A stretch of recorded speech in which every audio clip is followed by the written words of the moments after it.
Hello there. English Concertina for Beginners number 6. And if you haven't seen the others, check the More From This User button, you'll be able to find the others. Now, that tune, In the Bleak Midwinter, we had a look at a few sessions ago, but we were playing it in the key of C then, and today I'd like to consider playing in a different key. And the key we're going to play in is the key of G. So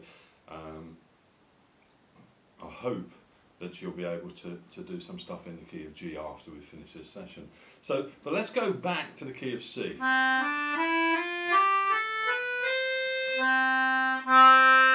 On the left hand end of the box, that's the note you want, so let's just play up that scale. 1, 2, 3, 4, 2, 2, 3, 4. And down.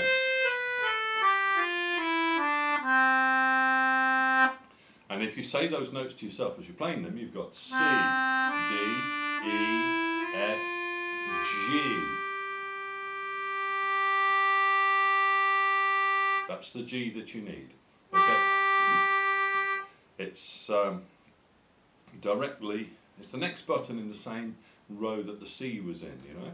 So you've got this on the left hand end of the box. I can show you here. There's my C there. And if I go one more button, I go to the G. So there's my C, there's my G.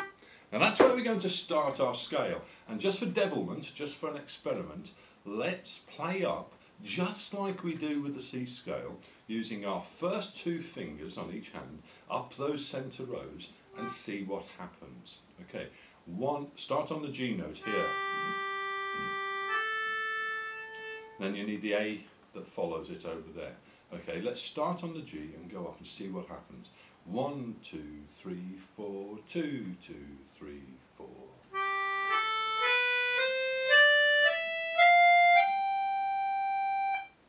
Okay, let's try that again. Start on the G. There. 1, 2, 3, 4, 2, 2, 3, 4.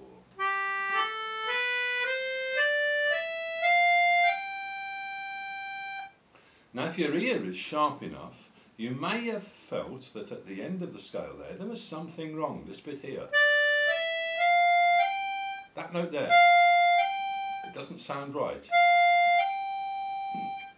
And you would be correct, it isn't right. It isn't the right note. And it's because the gap between the last 2 notes in the scale, here and here, the last 2 notes, that gap has to be something called a semitone. And we just played a whole tone, twice as big as a semitone.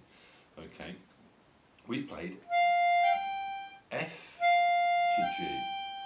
Now, if it's not going to be the whole tone that we need, if it's a semitone that we need the F sharp. Okay, we need to play using the F sharp. Now, this is where Charles Wheatstone was very, very clever, in my opinion. I'll show you just now. You see, here, with that second finger, here is the F button, but here, next to it, with my 3rd finger, my ring finger if you're in England, there's the F, there is the F sharp. He put the F sharp on the outer row next to the F. F, F sharp. So if you're going to play the scale from bottom to top, when you get here, you need your ring finger, your 3rd finger there, on that outside row to get the F sharp. And then you can come down again.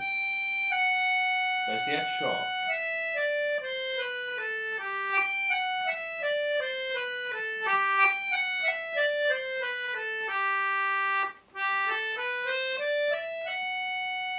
There's the F sharp. And that gap between that F sharp and that last note in the scale, between the 7th and the 8th notes, there's always, in a major scale, it's always a semitone. There it is there.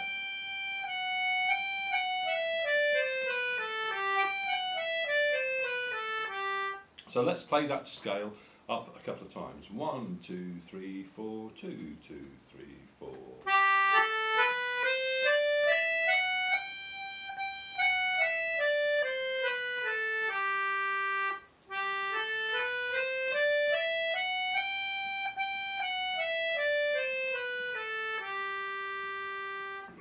Now, I've taught you that scale because it starts on the left-hand side of the box, and the fingering is very similar to the C scale. So if you can play a tune in C, you can probably play it in G. Let's try Go and Tell Aunt Nancy. If you remember, that started on the third note of the scale. So that's G, A, B there. And if you remember, that's how it started in the C scale. You'll find the fingerings just the same.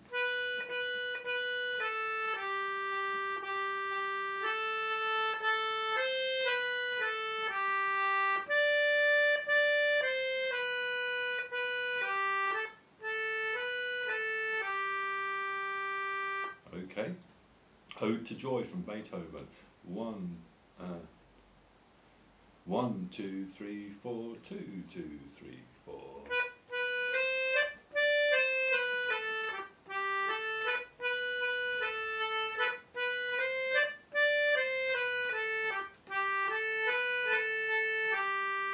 Okay, Three Blind Mice. This will take us up to the top of the scale. If you've got the fingering round the tune in C, you'll be able to play this in G.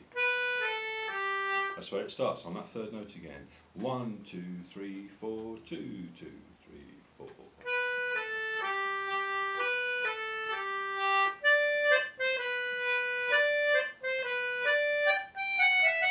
I'll slow down there to make sure you get that F sharp.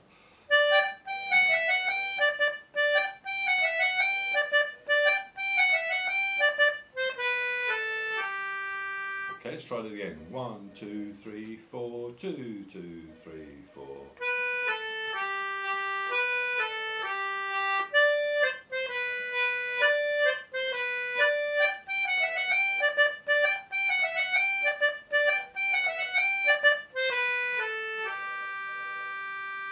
Okay, so that's Three Blind Mice and Go and Tell Aunt Nancy. Twinkle Twinkle Little Star, we could do that. That starts on the first note of the scale, on the bottom note there, and jumps up to the fifth there. Okay.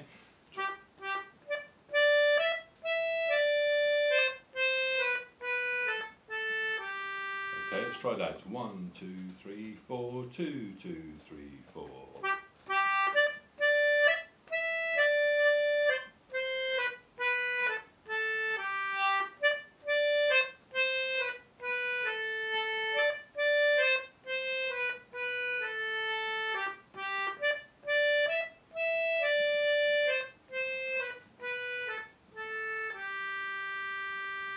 Okay, so everything that we've done on the C scale applies to the G scale.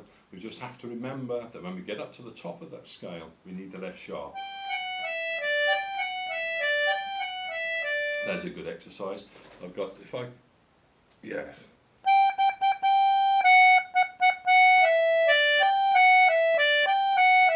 Not tried that before, maybe you can see that quite clearly, I hope.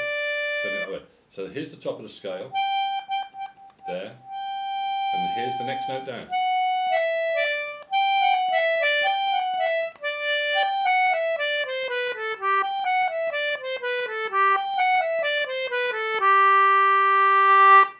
Okay, so I chose the G scale because it starts on the left-hand side of the box. It starts in a similar position to the C button, but just one button further up, and it means that everything you've learned in C, you can now do in G. The same principle applies for playing in other scales, okay?